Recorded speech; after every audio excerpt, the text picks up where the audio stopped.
नमस्कार, स्वदेश न्यूज के खास प्रोग्राम जनता मांगे जवाब में आप सभी दर्शकों का स्वागत है। आपके साथ मैं हूं एसपी त्रिपाठी। देश में 8 नवंबर 2016 में हुई नोटबंदी के फैसले ने केंद्र सरकार पर कई सवाल खड़े किए। इस फैसले को करीब 6 साल बीत चुके हैं, लेकिन अब नोटबंदी का जिन्न एक बार फिर से उठकर खड़ा हो गया है।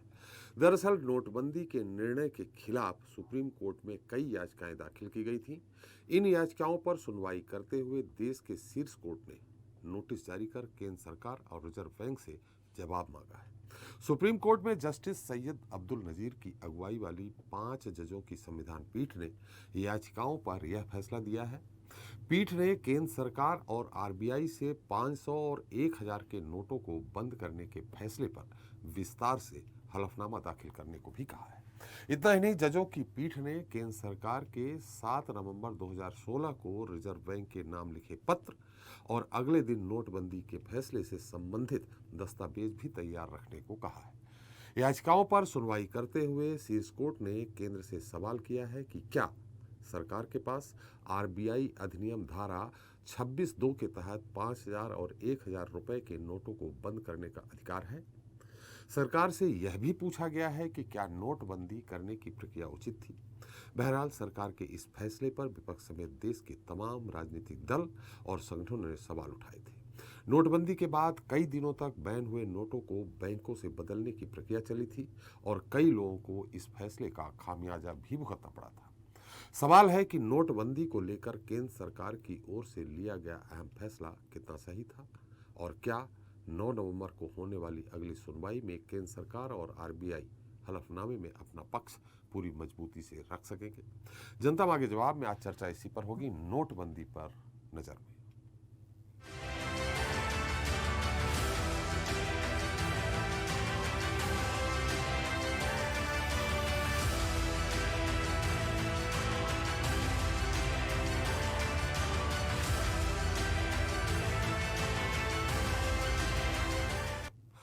तो सुप्रीम कोर्ट में सुनवाई के दौरान याचिकाकर्ता के वकील पी चिदम्बरम ने कहा है कि नोटबंदी के कारण लोगों की नौकरी चली गई, कई बेरोजगार हो गए। अगर नोटबंदी करनी थी तो बैकअप में कैश होना चाहिए था। याचिका में कहा गया कि क्या इस फैसले के लिए विवेक का इस्तेमाल किया गया? क्या सरकार का यह अपनी मर्जी का फैसला नहीं था? दस्तावेज का अवलोकन होना चाहिए। याचिकाकर्ता ने दावा किया कि आरबीआई एक्ट के तहत केंद्र सरकार को करेंसी रद्द करने का हक नहीं है। कोर्ट में मांग की गई कि नोटबंदी से पहले केंद्र सरकार की ओर से रिजर्व बैंक को भेजे गए खत सार्वजनिक किए जाएं। बहरहाल इस फैसले को लेकर केंद्र सरकार कटघरे में है। इस पर चर्चा शुरू करेंगे, लेकिन उससे पहले देख लेते हैं हमारी एक खास रिपोर्ट। 2014 में देश की सत्ता संभालने के 2 साल बाद केंद्र की नरेंद्र मोदी सरकार ने ऐसा फैसला लिया जिससे एक राज्य ही नहीं बल्कि पूरा का पूरा देश प्रभावित हुआ। नोटबंदी के इस फैसले ने पूरे देश को हिलाकर रख दिया था। इस फैसले के पीछे सरकार का तर्क था कि देश से काला धन और भ्रष्टाचार में इकट्ठा किए गए नोटों को खत्म किया जाए। लेकिन मोदी सरकार के इस फैसले ने बूमरैंग की तरह सरकार को ही घेर लिया। कुछ ही दिनों बाद सरकार के इस फैसले को पूरे 6 साल होने जा रहे हैं, लेकिन इस फैसले पर सरकार कटघरे में है। नोटबंदी के खिलाफ लगाई गई याचिका पर सुप्रीम कोर्ट ने अहम फैसला दिया है और इस निर्णय को लेकर केंद्र सरकार और आरबीआई से 9 नवंबर तक हलफनामा दाखिल करने को कहा है। यानी आनन फानन में लिए गए इस अहम फैसले पर सरकार पर कई सवाल अब भी उठ रहे हैं।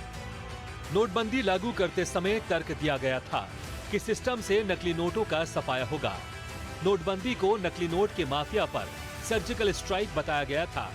सरकार का दावा था कि नए 2000 के नोट में कई ऐसे सुरक्षा फीचर हैं जिनकी नकल कर पाना संभव नहीं है। वहीं 2016 की नोटबंदी के बाद साल 2017-18 की आरबीआई की रिपोर्ट में ये खुलासा हुआ कि केवल नोटबंदी के समय मूल्य के हिसाब से 500 और 1000 रुपए के 15,41,000 करोड़ रुपए के नोट चलन में थे। रिपोर्ट में कहा गया है कि इनमें से 15,31,000 करोड़ रुपए के नोट बैंकों को वापस आ चुके हैं। उस दौरान आरबीआई की इस रिपोर्ट पर भी सवाल उठा था कि क्या देश में मात्र 0.7% ही काला धन था, जिसके लिए नोटबंदी जैसा बड़ा कदम उठाया गया। नोटबंदी कई सवाल छोड़ गई और प्रभावित हुए लोगों का आंकड़ा भी अलग है। दरअसल रात 8 बजे अचानक लिए गए इस फैसले से देश भर में हलचल पैदा हो गई थी। दूसरे दिन से ही लोग बैंकों में लाइन लगाकर अपने पुराने नोटों को बदलने के लिए लाइनों में जा खड़े हुए।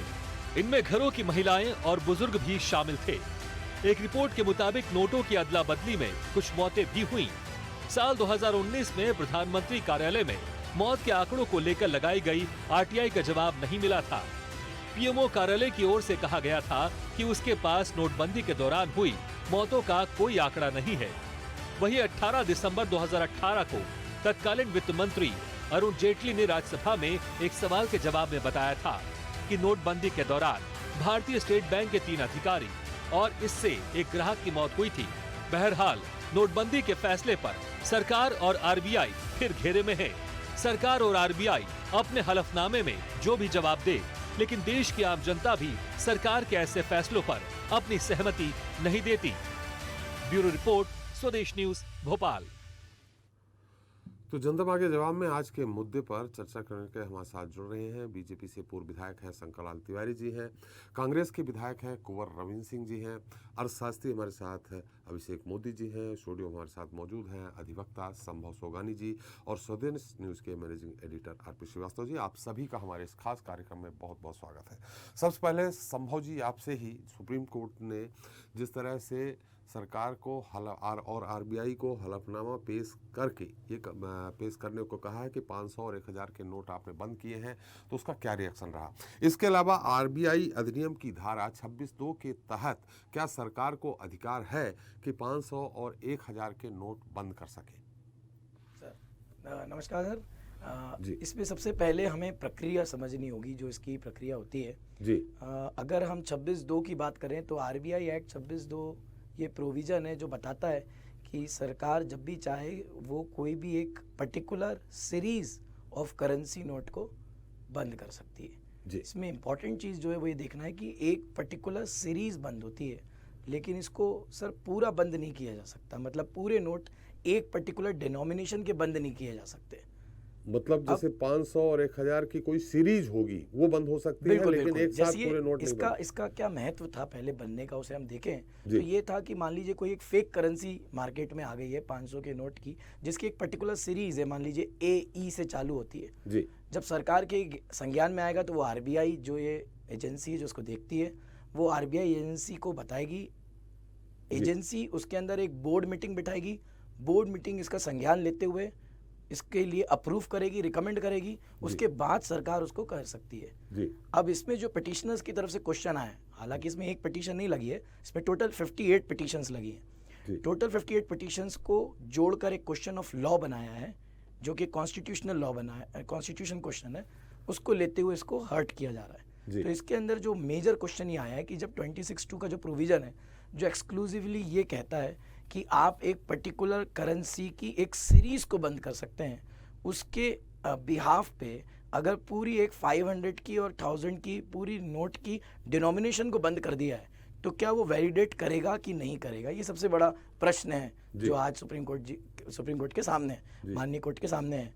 और इसको सुनते हुए जो उसमें आया है वो ये आया है कि क्योंकि ये हो चुका है, आज इसे हुए 6 साल हो चुके हैं, तो मान लीजिए अगर सुप्रीम कोर्ट इसको आज कह भी देता है कि ये गलत हुआ था, तो क्या इसको रिवर्स किया जाएगा, कैसे किया जाएगा? इसलिए इसको रिस्पोंडेंट की तरफ से, जो सरकार की तरफ से वकील थे आदरणीय हमारे तुषार मेहता जी, तो उनका ये कहना था कि इसको अब एकेडमिक पॉइंट ऑफ व्यू से देखा जा सकता है। एकेडमिक पॉइंट ऑफ व्यू से उनका कहने का मतलब था कि इस पर हम डिस्कशन तो कर सकते हैं थ्योरिकली, लेकिन इसके ऊपर हम कोई ऑर्डर पास नहीं कर पाएंगे क्योंकि हम इसको कैंसिल नहीं कर पाएंगे। तो उसके ऊपर पी चिदम्बरम जी का कहना था ऐसा नहीं है, एक बार अगर ये आ जाएगा तो पहली बात तो फ्यूचर में होने से रुक जाएगा, दूसरा उसके जो कॉन्सिक्वेंसेज हुए थे उसमें कैसे चेंज होना है वो भी देखने आएगा। क्योंकि इसमें सबसे इंपॉर्टेंट चीज़ है जो सुप्रीम कोर्ट ने अभी मांगी है वो ये है कि जो बोर्ड मीटिंग हुई है और उसका जो उन्होंने ऑर्डर किया है, ये उसकी भी कॉपी उन्होंने सरकार से मांगी है, जिससे वो देखा जाए कि उनका जो रिकमेंडेशन था वो कैसा था। जी बिल्कुल, हम आएंगे आपके पास फिर से खैर इस मुद्दे पे। इसके पहले भी सोगानी जी 1978 में मोरारजी देसाई जब प्रधानमंत्री थे तो 100 से ऊपर के जितने नोट थे उस समय 500, 1000, 5000, 10,000 तक के भी नोट चलते थे। तो बंद किए गए थे। तो क्या इसमें कुछ नियम होता है, क्या नियम होता है कि जिसको बंद करने के लिए कुछ पहले से कुछ आदेश जारी करना पड़ता है? इन सब मुद्दों पे हम आप एक बार फिर आपसे आएंगे, आपसे बात करेंगे। हमारे साथ विधायक रविंद्र सिंह जी हैं। रविंद्र जी, मेरी आवाज आ रही है आपको? जी, मेरी आवाज आ रही है आपको? हाँ, आ रही त्रिपाठी जी। रविंद्र जी, आज सुप्रीम कोर्ट ने कहा है कि सरकार उनको हलफनामा देकर के ये बताए कि 500 और 1000 के नोट जो बंद किए गए थे उसमें क्या उन्होंने प्रक्रिया अपनाई थी और प्रक्रिया अपनाने के अलावा क्या रिएक्शंस आए, उसके परिणाम क्या रहे, और ये भी मांगा है कि सरकार के पास क्या अधिकार है, आरबीआई अधिनियम 26(2) के तहत वो नोट बंद कर सकती है। अभी मैंने वकील साहब हैं हमारे साथ, काफ़ी अच्छे वकीलों में से गिने जाते हैं, युवा हैं, उन्होंने ये बताया कि एक सीरीज बंद कर सकते हैं, ना कि पूरे नोट बंद कर सकते हैं, पूरे 500-1000 के एक साथ। लेकिन इसके पहले भी हुआ है, 1978 में मोरारजी जी ने बंद किया है, कई बार नोट बंद हुए हैं 100 के ऊपर से, फिर 1987 में फिर चालू हो गई 500 और 1000 के नोट। तो इस समय विपक्ष का क्या मानना है इसमें? पहले खुलेआम तो आप लोगों ने बहुत सारे आरोप लगाए थे, अब क्या कहना है आपका? शंकर लाल जी उसका उत्तर देंगे। इसका सही उत्तर तो माननीय हमारे देश के प्रधानमंत्री जी देंगे जी, जिन्होंने बिल्कुल फिल्मी स्टाइल में 8 नवंबर 2016 को जी, टेलीविजन चैनल पे आकर के जिस प्रकार से उन्होंने 500 और 1000 के नोट बंद करने की घोषणा की, और उस घोषणा से मैं समझता हूं कि अगर हमसे आप जानना चाहते हो तो मैं कह सकता हूं कि ये बहुत बड़ा नादानी भरा कदम था। जी, मैं समझता हूं कि वैधानिक प्रक्रिया के अनुसार आदरणीय हमारे वकील साहब ने अभी बताया कि सीरीज बंद कर सकते हैं, लेकिन पूरी की पूरा तो वो 500-1000 के नोट बंद करके, जिस प्रकार से ये अर्थशास्त्र का नियम है कि जिस देश में मुद्रा चलन से बाहर की जाती है वो देश कम से कम 20 से 30 साल मंदी से जूझता है। जी, तो पता नहीं कौन से अर्थशास्त्री से हमने सलाह ले ली माननीय प्रधानमंत्री जी ने। जी। ये देश में जो हालात बन रहे हैं इसमें मैं समझता हूँ 16 लाख हजार करोड़ का नुकसान हुआ, और ये कहा था कि हम भ्रष्टाचार को लगाम लगाने के लिए कर रहे हैं। दूसरा ये कहा कि क्या कहते हैं, भ्रष्टाचार की लगाम लगा, काला धन लाने, काला धन वापस आ जाएगा, काला धन वापस आ जाएगा। तो काला धन वापस कहाँ आया? और उस समय ये चर्चा थी देश में कि कांग्रेसियों पे बहुत बड़ा काला धन है, तो क्या किसी कांग्रेसी का नोटबंदी के बाद धन वापस आ गया क्या? मैं कह रहा हूं, मैं खुद कांग्रेस का विधायक हूं। ये केवल देश को भ्रमित किया गया, और इससे जो इसके परिणाम आ रहे वो सबके सामने है। और इसके बाद आपको पता है कि तुरंत 2000 का नोट लॉन्च किया, 2000 का नोट लॉन्च करके, और आज क्या मार्केट में 2000 का नोट दिख रहा है क्या? जी, कहां चला गया वो? तो मैं समझता हूं कि ये सारी प्लानिंग जो की गई है, जिस प्रकार से देश की जनता समझ रही है उसको कि वो नोट कहां डंप हो गए, कहां चले गए। और 1500 का नोट जब बंद हुआ उस समय लोग लाइनों में लगे थे, बैंकों में कितने लोग मर गए। हम लोगों ने तो आंदोलन किए थे उस समय, और उसी समय देश को जगह कोशिश की जनता के साथ खड़े होने के लिए, और ये कहा था कि ये बहुत बड़ा अन्याय है लोगों के साथ इस प्रकार से। और अब आज तो हमारे वकील साहब ने भी ये बात अभी कही है कि ये गैरकानूनी भी है। इसका जवाब जो सुप्रीम कोर्ट ने मांगा है, मैं माननीय सुप्रीम कोर्ट का बहुत सम्मान कर रहा हूं कि उन्होंने कम से कम इस प्रकार का जो फैसला ये आगे इन्होंने जो निकाला है, अपीलकर्ता को भी मैं बधाई दूंगा कि कम से कम उन्होंने जगाया तो लोगों को, उन्होंने बताया तो लोगों को कि ये गलत काम हुआ। हम लोग तो चिल्ला रहे हैं आज 7 साल से कि ये बहुत गलत फैसला हुआ है, इससे कितना नुकसान हुआ देश को, और जो करना चाहिए वो नहीं कर रहे। किसान आंदोलन पे अगर धरना पे बैठ गए तो 14 महीने बैठ रहे, 700 किसान मर गए। आज हमारे पूरे मध्य प्रदेश में ग्वालियर चंबल में असमय बारिश होने से बाजरा की फसल बर्बाद हो गई। उस पर मोदी जी का कोई कसर नहीं है कि मध्य प्रदेश में बारिश हो रही है या राजस्थान में बारिश होकर के असमय बर्बादी हो गई फसल की, तो किसानों की केसीसी माफ कर दे या उनको फसल का मुआवजा की घोषणा कर दें। ये नहीं, एक नया कोई काम लाएं जिससे लोग लाइमलाइट में देखें कि प्रधानमंत्री जी ने बहुत अच्छा काम कर दिया है। चलिए, आपने कहा कि देश को गुमराह करने का काम किया, हम आगे आएंगे आपके पास, जानने का प्रयास करेंगे कि आखिर क्यों करेंगे, हमारे देश के प्रधानमंत्री देश को क्यों गुमराह करेंगे, ऐसा क्या उनका फायदा होना था। शंकर लाल जी, हम अभिषेक जी आपके पास इसके बाद आएंगे, शंकर लाल जी का उत्तर आ जाए। शंकर लाल जी, हमारे वकील साहब को भी सुन लिया आपने, संभव जी को, विपक्ष के रविंद्र सिंह जी को भी सुन लिया। अब हम आपसे ये जानना चाहते हैं कि जैसा उन्होंने कहा कि काला धन वापस आ जाएगा, फर्जी नोट जो बाजार के चलन में हैं वो वापस आ जाएंगे, लेकिन रिजर्व बैंक की रिपोर्ट जो आई 2018 में, वो रिपोर्ट ये बताती है कि 99.3% जो आरबीआई के अनुसार 14.5 लाख रुपए, 15.5 लाख करोड़ रुपए आरबीआई के उसमें थे चलन में, बाजार में। आरबीआई की जो रिपोर्ट है 500 के और 1000 के नोट जो चलन में थे, उसमें से 99.3% नोट वापस आ गए। अब इस बीच में मात्र 0.7% नोट के लिए पूरा देश किस तरह से परेशान था, किस तरह लोग लाइन में लगे थे। किसी के यहाँ शादी ब्याह था, शादी टूट गई, कोई और बहुत से कारण थे, किसी की नौकरी छूट गई, कोई अपने बच्चे को विदेश पढ़ाने भेज रहा या कहीं दूसरी जगह पढ़ाने के लिए भेज रहा तो उसके पास फीस जमा करने के पैसे नहीं। ये सब लगभग 5 से 6 महीने तक चला तिवारी जी, सिर्फ 0.7% नोट की वजह से। आपने अच्छी बहस शुरू की आदरणीय त्रिपाठी जी, आपको प्रणाम करता हूँ। आज आपकी दाढ़ी कम चमक रही है। हाँ, मेरा छोटा भाई निधन हो गया था, उसके कारण। ओहो, मैं एक चलिए उनकी आत्मा को शांति मिले जी, उनकी आत्मा को शांति के लिए प्रार्थना करते हैं। सुन रहे थे वकील साहब से, तो मैं बहस करने लायक नहीं हूँ। मेरे विद्वान कांग्रेस के वक्ता है, विधायक जी, उन्होंने वही पुरानी बातें आपने भी याद दिला दिया उनको, काला धन और देश को भ्रम फैला रहे हैं। पर आदरणीय, मैं ये जवाब जनता को नहीं दे रहा हूँ, कांग्रेस के मित्र से बता रहा हूँ जी। एकदम हाय तौबा, आसमान सर में उठा लिया आप सबने, पूरे विपक्ष ने जी।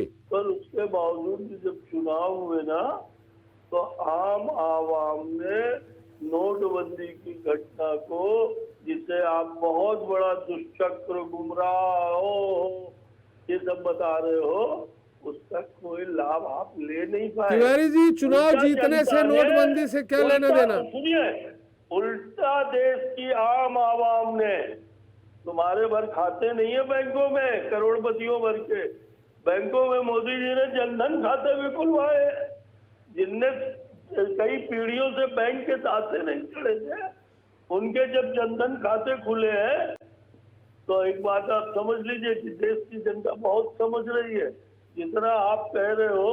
अब रह गई बात सुप्रीम कोर्ट की, तो नहीं तिवारी जी, सुप्रीम कोर्ट की बात करिए, लेकिन एक सवाल है, क्या चुनाव जीत लिया आपने 2019 में? आप ये भी कह दीजिए कि 293 से हमने 333 सीटें जीत ली, मैंने 10 ज्यादा वृद्धि हुई आपकी, तो क्या नोटबंदी सही हो गई? नोटबंदी का निर्णय सही मान लिया जाए? क्या कहना चाहिए आप बताइए, हमें क्या कहना चाहिए? हमारे ऊपर आरोप लगे कि नोटबंदी हमने गलत की, हाँ। जनता तक उस आरोप को पहुंचाया गया। आप सब कह रहे हो कि लाइनों में लोग खड़े थे, लाइनें दिखा रहे हो, और उसके बाद ये लाइनें वोट के जहां पड़ रहे थे वहां भी लाइनों में खड़े थे, और वो हमको उनने वोट किया। हमें क्या कहना चाहिए आप बताइए? अच्छा, तो मतलब ये मान लिया जाए कि अगर आपको वोट किया, जीत गए, तो नोटबंदी का निर्णय, कानूनी तौर पे नोटबंदी की बात करिए ना। आप बताइए हमें क्या कहना चाहिए? नहीं, ये तो आप खुद जानिए ना क्या कहना है ये। अरे आप 3 बार विधायक रहे साहब, चौथी बार भी रहेंगे, लेकिन ये आप खुद बताएं, हम थोड़ी बताएंगे आपको कि आपको क्या कहें। नहीं, मैं आपकी मदद के बिना न पहले विधायक रहा हूँ और न आगे। नहीं प्रभु, हमारा शुभकामनाएं हैं आपको मेरी। पर आम जनता का वोट जो है, जब हमें मिल रहा है त्रिपाठी जी, और नोटबंदी के फायदे और नुकसान पे बहस हो रही है सुप्रीम कोर्ट में जी, हम और आदरणीय विधायक जी ज्ञान यहाँ बताए डिबेट में जी, तो तुषार मेहता ने बता दिया है पूरा ज्ञान, जो वहाँ के सरकारी वकील से शासन की ओर से उन्होंने कहा है कि भैया जो होना था वो तो हो गया जी, मायावती लुट गई, अखिलेश और मुलायम सिंह का कोष लुट गया जी, कांग्रेस के नाटपासी के अकाउंट सब रद्दी की टोकरी में चले गए जी, नकली नोटों पर बड़ा प्रहार हुआ है, और इसके अलावा अन्य तरीके से भी देश के आम आवाम को कहीं कोई तकलीफ नहीं। आपको मालूम है, नगर निगम का, बड़े आदमियों का अरबों रुपया, पूरे देश की नगर पालिका और नगर निगमों का टैक्सेशन बाकी था, अरबों अरब रुपया जी, वो रातों रात आ गया नगर पालिका और नगर निगमों में। बिजली का बिल अरबों रुपए बाकी था देश के अंदर, एक राज्य के अंदर करोड़ों की स्थिति थी। वो सारा बिल 6-6 महीना 2-2 साल के जिनने नहीं जमा किए थे सबने जमा कर दिया। तो अगर आपको इसके फायदे नुकसान पर चर्चा करनी है तो हम आप करें, विद्वान लोग कर लें। और भी सुप्रीम कोर्ट में 68 पिटीशन है इसको लेकर। नोटबंदी में तिवारी जी चलन में जो नोट सुनिए, अगर सुप्रीम कोर्ट नोटबंदी के मामले में कोई हस्तक्षेप करने का स्थिति में होता तो पिटीशन लगी थी, और जब नोटबंदी हुई थी उस समय इसमें सामान्य स्टे हो जाता, सामान्य रोक हो जाती, कोई नई बात जोड़ दी जाती, और ऐसा सुप्रीम कोर्ट ने कुछ नहीं कहा। कल भी सुप्रीम कोर्ट ने कहा है कि लक्ष्मण रेखा की हमें बहुत अच्छे तरीके से समझ है, और हम सरकार से समझना चाहते हैं, ये लोकतंत्र और न्यायालय यदि पिटीशन आई है और उन पर बिना बातचीत किए कोई निर्णय होता है तो निश्चित रूप से फिर आपको कहने को हो जाएगा हमारे कांग्रेस के मित्रों को, तो जो सुप्रीम कोर्ट की भी आलोचना कर देते हैं जी, वो चुनाव आयोग की भी आलोचना कर देते हैं, ईडी और बाकी सीबीआई की तो करना दिन में पानी पी के 24 घंटे का। तिवारी जी ये भी कहा है सुप्रीम कोर्ट ने कि 7 नवंबर को जो पत्र लिखा गया है उस पत्र को भी सार्वजनिक करिए, आरबीआई को जो पत्र लिखा है। हाँ ठीक है ना, वो सारा काम सुप्रीम कोर्ट करेगा। उसमें मैं कह रहा हूँ कि ये कहाँ से आ गया कि सुप्रीम कोर्ट ने ये कह दिया, जो कांग्रेस के मित्र मेरे कह रहे हैं कि हमने देश को, मोदी जी ने, माननीय प्रधानमंत्री जी ने, वित्त मंत्री जी ने, केंद्र की सरकार ने देश को गुमराह किया।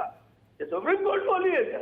गुमराह हुआ आंकड़ों के साथ कह रहे हैं 15.41 लाख करोड़ रुपए मार्केट में था, जिसमें 99.3% आ गया, यानी 0.7% मात्र नकली नोट या जो भी आप कह सकते थे वो था। इसके लिए पूरा देश कितना परेशान हुआ। तिवारी जी आप भी परेशान हुए हैं, आपको भी नोट नहीं मिले उस नहीं, मेरे पास कुछ नहीं थे त्रिपाठी जी, आधा सेकंड मेरे को दीजिए। मैं ये कह रहा हूँ कि देश परेशान हुआ, देश हलाकान हुआ, आप सब कहिए, और इस सब के बावजूद देश तो मोदी जी के साथ है। और देश में मैंने भी देखा है गरीबों को हंसते हुए, जब नोटबंदी हुई है आपने भी देखा त्रिपाठी जी, डिबेट में ठीक है विषय में ही चर्चा होनी चाहिए जी। और आपने भी देखा है कि आम आदमी, भले उसमें 10 रुपए का फायदा न हुआ हो, पर आम आदमी इतना प्रसन्न था कि जिसकी सीमा नहीं। अपन कुछ लोग कह रहे हैं, और इस स्थिति में इतने नहीं हुआ कि इतने लाख करोड़ रुपए आ गए खाते में। एक दूसरी तरफ मैं अर्थशास्त्री नहीं हूँ इसलिए ज्यादा नहीं, चलिए अर्थशास्त्री के पास चलते हैं ना। एक बात पहले जी सिर्फ इनके लिए कि ये मुझे भी समझा देंगे, जो अन्य वकील साहब बैठे हैं, स्वतंत्र प्रवक्ता बैठे हैं, आप बैठो, कि इसके माध्यम से एक बात और हुई कि जो बैंक लड़खड़ा रहे, जिस तरह अमेरिका में, दुनिया के देशों में आर्थिक स्थिति खराब हो रही, उस स्थिति को भी सुधारने का कोई नजरिया होगा ऐसा। तिवारी जी निश्चित तौर पर, हालांकि वो मोदी जी ज्यादा अच्छा बताएंगे, अर्थशास्त्री हैं, उन्हीं के पास चलते हैं कि नोटबंदी के फायदे और नुकसान दोनों के बारे में हम उनसे जान लेते हैं। लेकिन इतने जरूर मैं आपको जानकारी दे दूं कि उसके बाद से लगातार हमारे देश के बाहर के निवेशक अपना पैसा निकालते जा रहे हैं बैंकों में। इसी साल 30 अरब डॉलर पैसा बैंक से निकाला जा चुका है, मतलब निवेशक कम, जिसके कारण डॉलर नोट हमारा जो कीमत है वो लगातार घटती जा रही है, लगातार डॉलर के मुकाबले घटती जा रही है। हमारे साथ मोदी साहब हैं। मोदी जी क्या हुआ है नफा नुकसान? सुप्रीम कोर्ट का मामला तो संभव जी ने बता दिया कि क्या है, नियम है, कह सकते हैं नहीं कह सकते हैं, लेकिन नोटबंदी पे आपने भी काफी अच्छा खासा गहन अध्ययन किया है अर्थशास्त्री होने के साथ साथ। क्या नफा नुकसान हुआ है? नफा कम नुकसान ज्यादा हुआ है जी। जो 0.70 नोटबंदी में नोट रह गए हैं जी, ये आप बोल रहे हैं, मैं बोल रहा हूँ कि काला धन है या ये ऐसे लोगों के पास था जिनके पास छूट गया है, ऐसा नहीं है जी। सर, हम जिस देश में रहते हैं उस देश में क्या होता है कि जो बुजुर्ग लोग होते थे वो अपने सिरहाने पे या अपने छोटे छोटे 500 के नोट या 1000 के नोट उन्होंने अपने पास रख लिए। और आपको जान के आश्चर्य होगा सर कि आज भी मैं लोगों से मिलता हूँ तो लोग मुझे बोलते हैं कि मैंने साफ सफाई कर रहे थे तो देखो ये 500 रुपए बाहर आ गए, साफ सफाई कर रहे थे तो देखो ये 1000 रुपए वापस आ गए। तो आप मुझे बताइए कि कितनी बड़ी विडंबना है कि ये उसका हार्ड अर्न्ड मनी था जो उसने जैसे तैसे अपनी बुढ़ापे के लिए संभाल के रखा था, जो वो कभी कभी चाहता जब खर्चा कर पाता जी। पर क्योंकि वो चलन से बाहर हो गए तो वो कागज के टुकड़े हो गए। और ये 0.70% वही नोट है जो लोगों के घरों में आज भी है। जी सर, इतनी बड़ी जनसंख्या है, क्या लोगों के पास, एक आदमी के पास 1000-2000 रुपए नहीं होंगे? जी बिल्कुल होंगे। तो ये जो छोटे छोटे लोग हैं जिनके पास 1000, 1500, 2000 रुपए रह गए, वही 0.70% रह गए हैं, जो हमारे सामने एक आंकड़ा आ रहा है कि ये पैसा रह गया। ये काला धन नहीं है सर जी, ये लोगों का हार्ड अर्न मनी है जिसके ऊपर उसने टैक्स चुका के और पैसा कमाया था। बिल्कुल सही कह रहे हैं। लगभग 4 से 5 हजार हमारे श्रीवास्तव जी के पास रह गए। हमारी कॉन्स्टिट्यूशन में अनुच्छेद 301 के अनुसार ये कहते हैं कि किसी भी व्यक्ति को कानूनी तौर पर सुरक्षित उसकी संपत्ति से वंचित नहीं रखा जा सकता। सिर्फ इसी कारण से ये पिटीशन जो है वो सुनी जा रही है जी। और संभव जी मेरे साथ हैं, वो ज्यादा अच्छे से बता पाएंगे कि 301 के कारण ही इसको लिया गया है कि भाई आदमी ने जो पैसा दिया था वो कानूनी तौर पे सुरक्षित था। उस पे आरबीआई गवर्नर ने नीचे लिखा था, मैं धारक को फलाना 500 रुपए या 1000 रुपए अदा करने का वचन देता हूं जी। वो उन्हें देना चाहिए था। अब सर हुआ ये कि नोटबंदी आई, अनप्लान्ड वे में आई। अपन ने कई बार इस मुद्दे पे चर्चा किया है, बात भी की है कि इसकी प्लानिंग नहीं की गई। भाई आपने लिया, आपने पहले उसमें 399 अमेंडमेंट करे। पहले आपने बोला एक आदमी 4000 रुपए ले सकता है, फिर आपने बोला एक आदमी 1000 रुपए ले सकता है, आपने बोला बैंक अकाउंट में 50,000 रुपए तो ज्यादा नहीं जमा होगा, फिर आपने बोला ये नहीं। अरे तो भैया प्लानिंग कर लेते पहले। भाई आदमी को परेशान करने से पहले आप अपना कुछ तो अरेंजमेंट करते।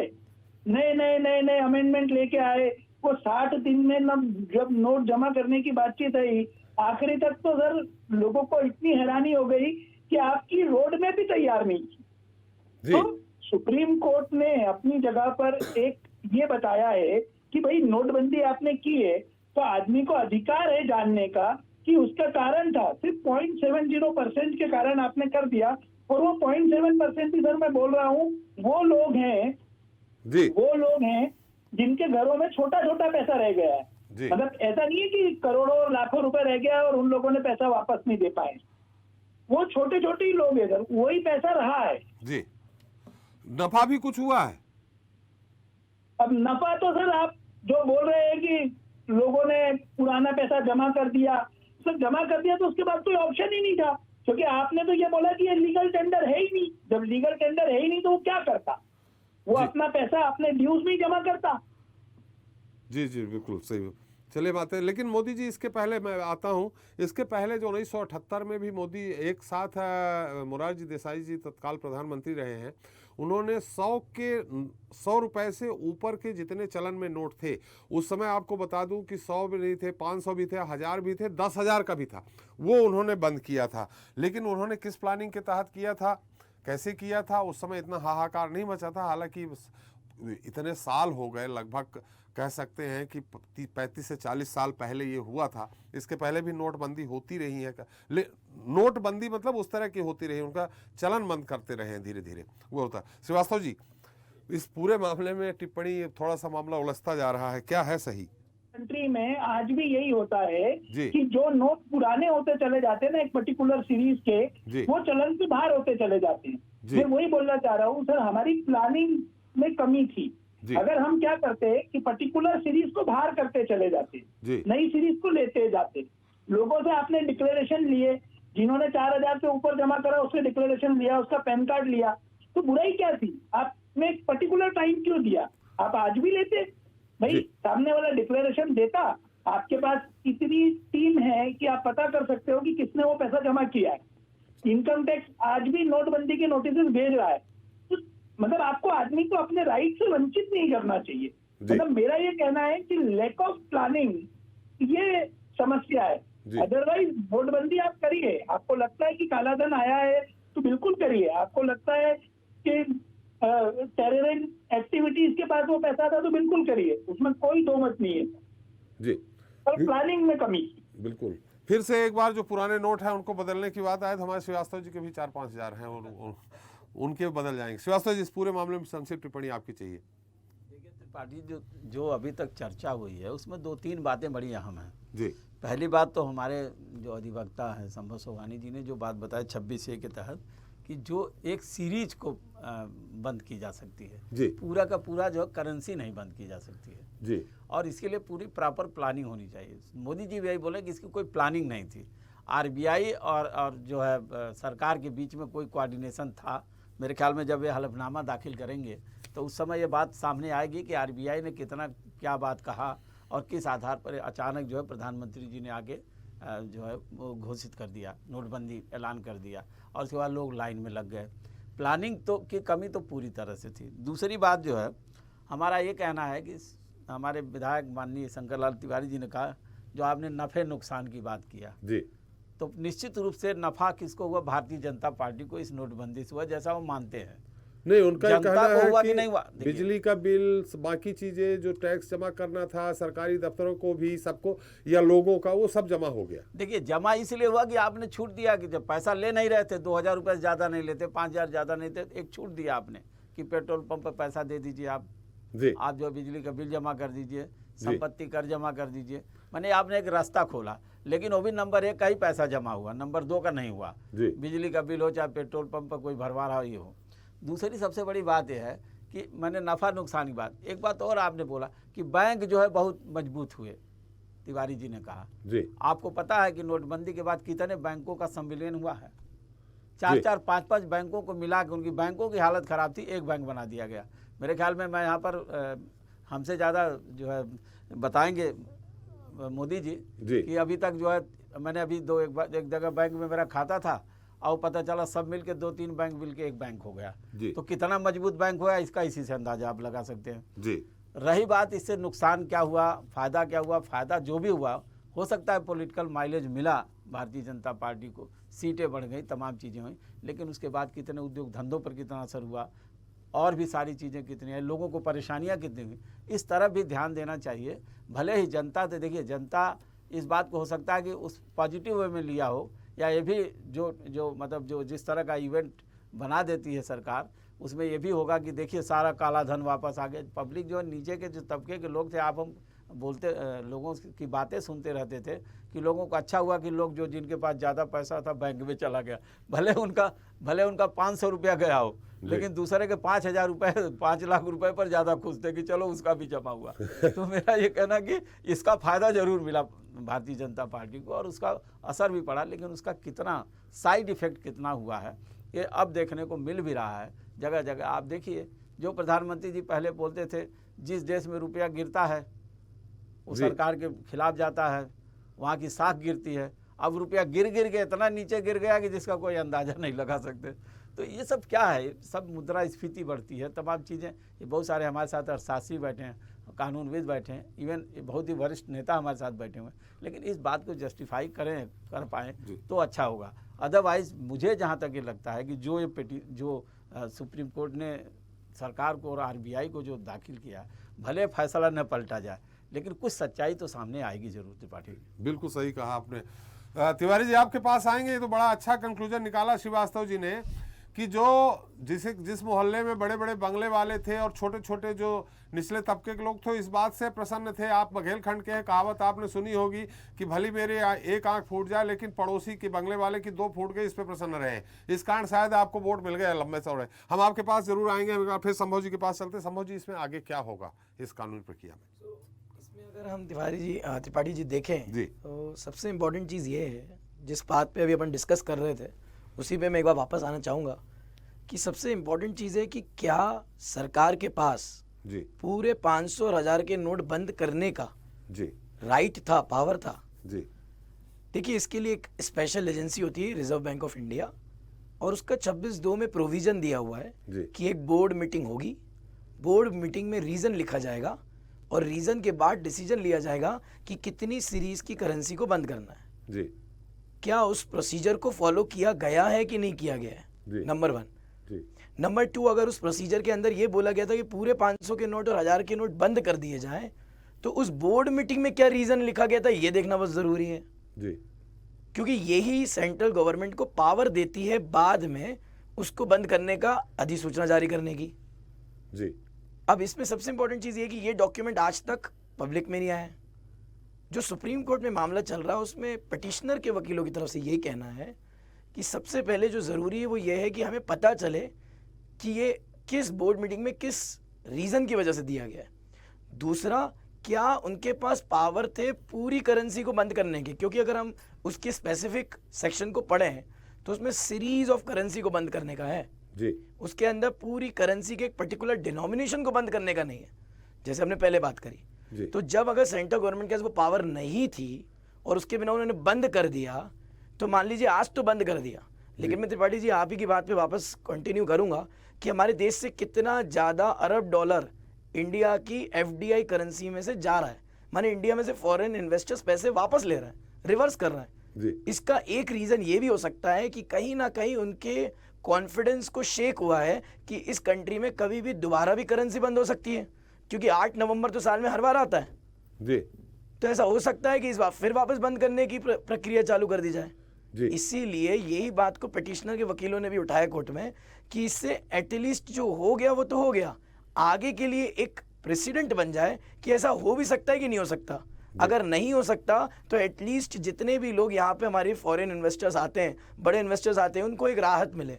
और अगर हो सकता है तो कितने लेवल पे हो सकता है, क्या एक सीरीज़ का हो सकता है, क्या एक डिनोमिनेशन का हो सकता है, क्या उसके लिए कोई टाइमलाइन देने की ज़रूरत है, या जब बंद कर रहे हैं तो कितने टाइम के अंदर जमा करना है उसका प्रोविज़न कुछ हो। इस तरीके से अगर उसका कुछ एक प्रक्रिया बन जाएगी तो मैं कहता हूँ कि जो अभी फैसले हो रहे हैं, जो कि जिसे कह सकते हैं हम थोड़ा आर्बिट्ररी फैसला हो गया, मतलब जो मेरे मन में आया मैंने वैसा किया।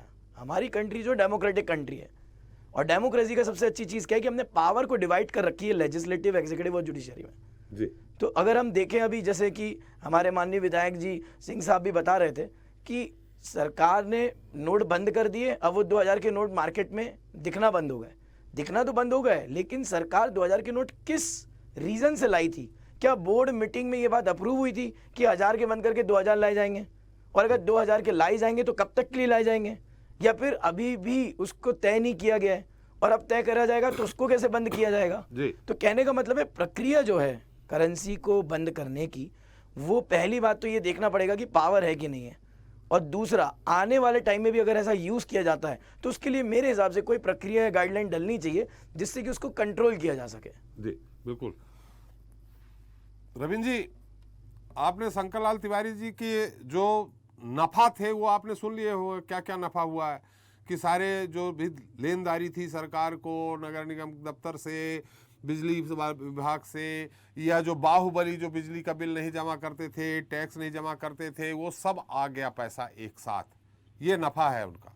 और दूसरा उन्होंने कहा अगर जनता परेशान होती, जैसा कि आपने आरोप लगाया था कि जनता को गुमराह किया प्रदेश के हमारे देश के प्रधानमंत्री ने, तो उन्होंने कहा कि हम 293 से 303 सीटों तक पहुंच गए हैं। अगर जनता अप्रसन्न होती प्रधानमंत्री जी से तो शायद ये परिणाम नहीं आते चुनाव के।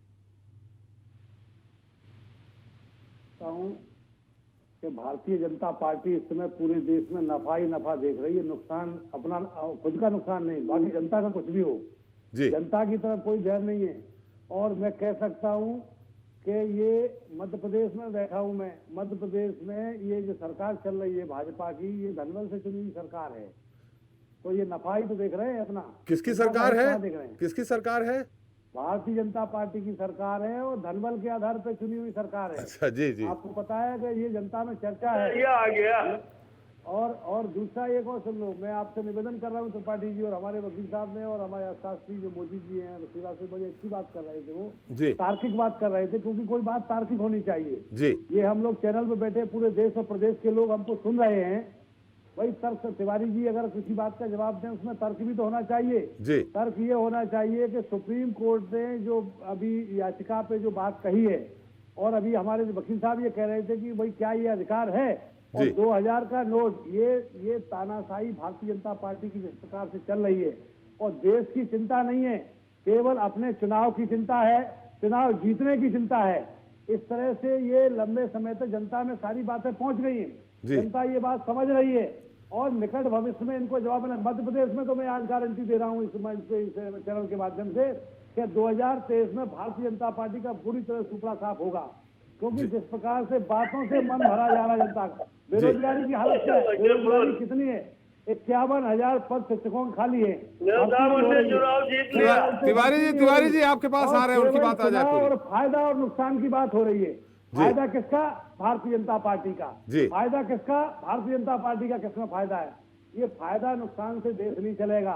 देश चलेगा संविधान से, देश चलेगा कानून से।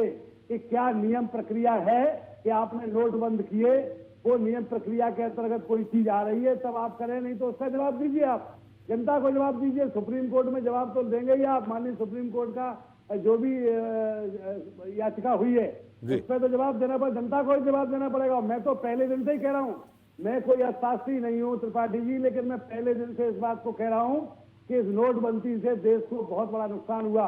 और हमारे मोदी जी अशास्त्री बैठे इस बात को समझ रहे होंगे कि मैं मोटी मोटी बात जानता हूं कि जिस देश में मुद्रा चलन से बाहर की जाती है वो देश 20 से 30 साल मंदी से जूझता है और केवल भारतीय जनता पार्टी के नेता मस्त हैं और वो फायदा और नुकसान केवल अपना देख रहे हैं। जनता से उनका कोई लेना देना, कोई सरोकार नहीं है। रवींद्र जी, तिवारी जी तो ये भी कह रहे हैं कि सुप्रीम कोर्ट को अधिकार ही नहीं, अधिकार होता तो कभी का स्टे उसी समय दे देते।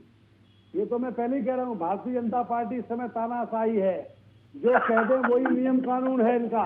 कानून जो जवान से त्रिपाठी जी निकाल दे, मोदी जी निकाल दे, हमारे शिवराज सिंह जी निकाल दे, वही कानून बन जाएगा। 18 साल से घोषणा कर रहे, 1,27,000 मध्य प्रदेश में घोषणाएं कर दी और एक भी काम नहीं हुआ। जनता कह रही है, अभी आए थे हमारे यहाँ बाढ़ में, यहाँ ये हमारे विधानसभा क्षेत्र में आए थे, तो जनता ने ये कहा कि हमें विश्वास नहीं है। शिवराज सिंह जी कह रहे हैं पता नहीं कह के चले जाएंगे, ये होगा कि नहीं होगा। तो आप सामने कहा पब्लिक ने, तो इस तरह से समझना होगा। आपको देश चलाना है, आपके पास लॉ एंड ऑर्डर है, आप कम से कम नियम प्रक्रिया प्रावधान और संविधान के हिसाब से चलेंगे या अपनी तानाशाही फिल्मी स्टाइल में आप आकर के अगर टेलीविजन पे आकर के घोषणा कर रहे हैं तो यानी वो एक मोटी कहावत है चंबल में, जबरा मारे और रोवन न दे, वो वाली बात है। सरकार ये बघेलखंड में भी कहावत है, खत्म करें। ये बघेलखंड में भी कहावत है, जबरा मारे रोवन न दे। भारत में पूरे देश की कहावत है जी। चलिए तिवारी जी हमारे श्रीवास्तव जी ने जो कहा कि ये वो वाली कि बंगले के लोग परेशान हो रहे हैं इसलिए निचला तबका देख के प्रसन्न हो रहा था। जैसा मैंने आपसे कहा कि मेरी एक आंख भले फूट जाए लेकिन सामने वाले जो बंगले में रह रहे हैं उनके दोनों फूट जाए, इस पे प्रसन्न है। ये परिणाम रहा आपके चुनाव जीतने का। एक नफा जो आपने बताया वो नफा बहुत ज्यादा हजम नहीं हुआ कि आपने जो देनदारी थी सरकार के टैक्स की, बिजली की बिल की या दूसरी चीजों की, वो आ गई, ये नफा। नुकसान हम देखें, मोदी जी किसी पार्टी से नहीं, अभिषेक मोदी जी हमारे साथ, उन्होंने बताया, अधिवक्ता जी हमारे किसी पार्टी से नहीं है, विशुद्ध अधिवक्ता हैं, उन्होंने बताया कि नुकसान ज्यादा हुआ है, नफा कुछ नहीं हुआ। अब आप बता दीजिए नफा और क्या हो सकता है। नहीं, नफे की बात मैंने बताई है, नफे की बात सरकार ने भी बताई है। नोटबंदी पर इतनी हाय तौबा हुई है विपक्ष की तरफ से और तमाम अन्य प्रकार के अर्थशास्त्रियों की तरफ से भी कि सारे उत्तर आए। अब सुप्रीम कोर्ट की जो बात अपन कर रहे हैं, अभी मेरे कांग्रेस के मित्र कह रहे थे, श्रीवास्तव जी जो कह रहे हैं कि वो वोट इसलिए बढ़ गए, ऐसा मैं नहीं मानता कि एक ही काम के कारण वोट बढ़ गए। न मैंने ये कहा कि इस कारण ही मैं चुनाव जीत गया। मैंने जरूर कहा कि आप सबने इन तमाम तर्कों को लगातार रखा पर उसके बावजूद भी आम जनता ने, और नफा क्या होता है, नफा का मतलब नहीं समझो आप और कुछ भी बोलते रहो। नफा का मतलब है कि जब भारतीय जनता को नफा होगा तो भारतीय जनता पार्टी को नफा होगा, भारतीय जनता को अच्छा लगा, भारतीय जनता को तो उस निर्णय से कोई तकलीफ नहीं हुई और हम तो ये मान रहे हैं इसलिए हमको नफा ये हुआ कि हम सरकार में अधिक वोटों से आए। पर मेरा ये कहना नहीं कि अकेले नोटबंदी इसलिए की थी हमने कि हम सरकार में नोटबंदी के कारण आएंगे। नोटबंदी तो आर्थिक कारणों से की गई थी। अभी बात आई कि रिजर्व बैंक के नोटों में लिखा रहता है मैं वचन देता हूँ। मैं बड़ी विनम्रता से कह रहा हूँ अपनी बुद्धि के अनुसार कि वचन दिया तो वचन दिए तो उस वचन की पूर्ति की, बार बार अवसर दिया सबको, हर तरह के गरीब को, अमीर को, बीच वाले को कि आप लाइए अपना पैसा जमा कर दीजिए। अब आप सीरीज की बात कर रहे हैं, ये बहस का विषय है। सुप्रीम कोर्ट के अंदर यदि इस ढंग के आरोप आए हैं तो पिटीशन में वहां पर इस पर जवाब देगी सरकार। इसलिए अभी से मैं कुछ कह दूं, आप कुछ कहो, उसका कोई अर्थ नहीं बनता। पर ये बात बड़ी साफ है कि अगर उस समय सीरीज की बात आप कर रहे हो, तो अभी एक बात आदरणीय त्रिपाठी जी ने कही थी, वो बहस से एकदम से किनारे लगा दी गई कि 1978 में मोरारजी भाई ने भी, जब वो प्रधानमंत्री थे, वो नेहरू जी के जमाने में वित्त मंत्री भी रह चुके थे पिछली कांग्रेस गवर्नमेंट में, उन्होंने भी बंद किया था। उस समय भी कोई एक सीरीज नहीं बंद हुई थी, उस समय भी इसी तरह की बंदी, नोटबंदी की हुई थी, जहां तक मुझे याद आ रहा है। तिवारी जी, अपने काम की बात आपने सुन ली, हमारे सवाल को नहीं सुना आपने, जो मैं सीधे सवाल कर रहा हूँ। सवाल बता दीजिएगा। मैं ये कह रहा हूँ कि मैं वकील साहब की बात को डिनाई नहीं कर रहा हूँ जी। मैं अर्थशास्त्रियों की बात पर अपनी कोई बात पर मैं इतना जानता हूँ कि कहीं न कहीं ये फिल्मी स्टाइल क्या है। बार बार हमारे कांग्रेस के मित्र तो मध्य प्रदेश के चुनाव में जीत गए पूरा। अभी तक जितने चुनाव हुए उन सब चुनावों में कांग्रेस 18 का विधानसभा जीतने के बाद 19 से लोकसभा में कुल एक सीट जीत पाई थी। पर हर डिबेट पर चुनाव और जीत जाएंगे हम तो सुपड़ा साफ कर देंगे।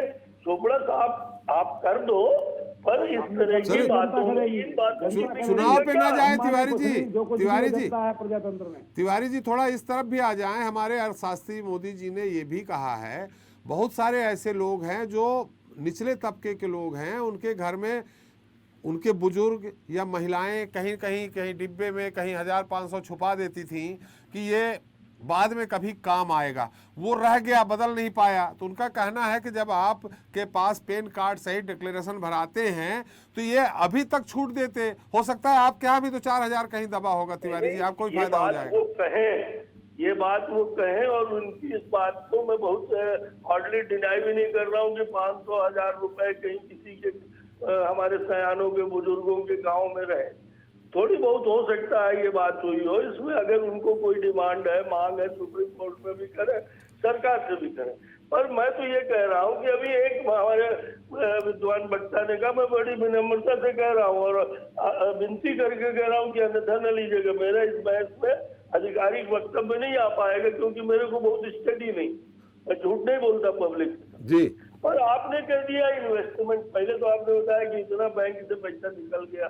अरे भैया, इन्वेस्टमेंट आया कितना ये भी तो बताओ। उद्योग धंधे आए कितने मोदी जी के प्रयास। अच्छा, तो अगर उद्योग धंधे आ रहे हैं, पूरा करने दीजिए। दूसरी जी, बात थोड़ा संक्षेप में कि हर साल नवंबर आना है जी, और इसलिए विदेश से जो इन्वेस्टमेंट है, विदेश वाले डर रहे हैं कि हर साल नवंबर आएगा, हर साल नोट बंद होगा। अगर देश के अंदर इस तरह की सिगुफेबाजी कि 78 में नोट बंद हुआ था, आप कह रहे हो कि हमारे कांग्रेस के विद्वान कह रहे थे, कहाँ से डायलॉग ले आए कि वो 20। अच्छा, ये बताइए कि अगर काला धन, देखिए जितने भी छापे पड़ रहे हैं सब में 2000 की गड्डियां मिल रही हैं। अरे दुनिया का ऐसा कौन सा देश है जहाँ नोटबंदी नहीं हुई हो? अरे 2000 की गड्डियां मिल रही, 1000 बंद किया, 2000 चालू कर दिया। आप ही छापा मार के दिखा रहे हैं ईडी वाले 200 करोड़ के। सुप्रीम कोर्ट में है। एक मिनट, हमारे संभव जी वकील साहब कुछ निवेदन कर रहे हैं। और किन किन कारणों से नोटबंदी हुई, ये तिवारी जी को सुप्रीम कोर्ट को देनी है। तिवारी जी सुन तो लीजिए। इन्वेस्टमेंट बढ़ा है, देश की जनता चलिए, ये आपके निर्णय से कहीं असंतुष्ट नहीं है। चलिए, फिर भी सुप्रीम कोर्ट में यदि कोई विवेचना हो रही है तो उसको आने दीजिए। अगर कोई अच्छी बात होगी उसे। अरे सुन तो लीजिए साहब। और फिर अरे जनसभा नहीं है, आप धारा प्रभाव बोल रहे हैं। हर साल नवंबर आता, जनसभा नहीं है तिवारी जी, धारा प्रभाव बोल रहे हैं। हमारी बात तो सुन लीजिए। हर साल नवंबर आता है, इस बात का क्या वजूद है? नवंबर तो आता ही हर साल। अरे सुनते लीजिए, संभव जी बोल रहे हैं। अरे सुनते लीजिए भाई तिवारी जी, वो ये बात कह रहे हैं। अरे सुनते लीजिए, जनसभा नहीं है धारा प्रभाव। एक मिनट, संभव जी कुछ कहना चाह रहे हैं, आपने आरोप लगाया। एक मिनट से चुप हूँ महाराज, एक मिनट से चुप हूँ। इसमें जो देखने वाली बात ये थी, हर साल नवंबर आने से ये कहने का मतलब है कि जैसे कि 2016 में हमने नोट बंद कर दिए और 1000 का नोट बंद किया, आज 2000 का नोट चल रहा है, सुचारू रूप में चल रहा है। और उस वजह से, क्योंकि 1000 का नोट क्यों बंद किया था उसका रीजन देखें जरा पीछे। कि बड़ा नोट है, होर्डिंग होती है, करप्शन होता है। 2000 उससे बड़ा नोट है जी। अगर इसका कोई प्रक्रिया नहीं बनाई गई है तो एज एन इन्वेस्टर एफडीआई का जो मैं बता रहा था उसको 1 मिनट संक्षेप में बताता हूं कि हर साल फॉरेन डायरेक्ट इन्वेस्टमेंट हमारी कंट्री में आता है। अच्छा, फॉरेन डायरेक्ट इन्वेस्टमेंट भी 2 तरीके का होता है, एक होता है डायरेक्ट इन्वेस्टमेंट और एक होता है इनडायरेक्ट इन्वेस्टमेंट। जो इनडायरेक्ट इन्वेस्टमेंट होता है उसके लिए गवर्नमेंट के अप्रूवल की जरूरत नहीं होती है, डायरेक्ट इन्वेस्टमेंट में गवर्नमेंट के अप्रूवल की जरूरत होती है। इनडायरेक्ट इन्वेस्टमेंट जो होता है उसमें आप ऐसी कुछ इंडस्ट्रीज होती हैं जिसमें डायरेक्ट इन्वेस्ट किया जा सकता है, फॉरेनर इंडियन कंपनी के साथ डायरेक्ट बिजनेस कर लेगा, उसमें गवर्नमेंट का कोई रोल नहीं है।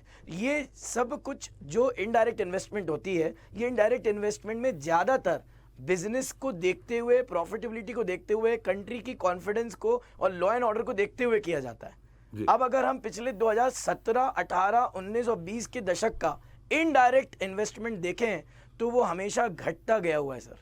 इस चीज को हम कर रहे हैं कि क्यों घटा इसलिए क्योंकि कहीं ना कहीं जब फॉरेन इनडायरेक्ट इन्वेस्टमेंट होने लगता है तो वो लोग इन चीज़ों को, फैक्टर्स को कैलकुलेट करते हैं सर। वो ये देखते हैं कि यार यहाँ करेंसी पहले बंद हो गई तो हो सकता है कल फिर एक करेंसी बंद हो, मैं कल कोई नया बड़ा बिजनेस लेकर आऊँ जिसमें मैं पैसे इन्वेस्ट कर दूँ और अगर इकोनॉमी को इस तरीके से डिसऑर्डर हो 6 महीने के लिए तो शायद मेरा पैसा अटक जाए, फंस जाए, मेरा आरओआई उतना तेज ना आए।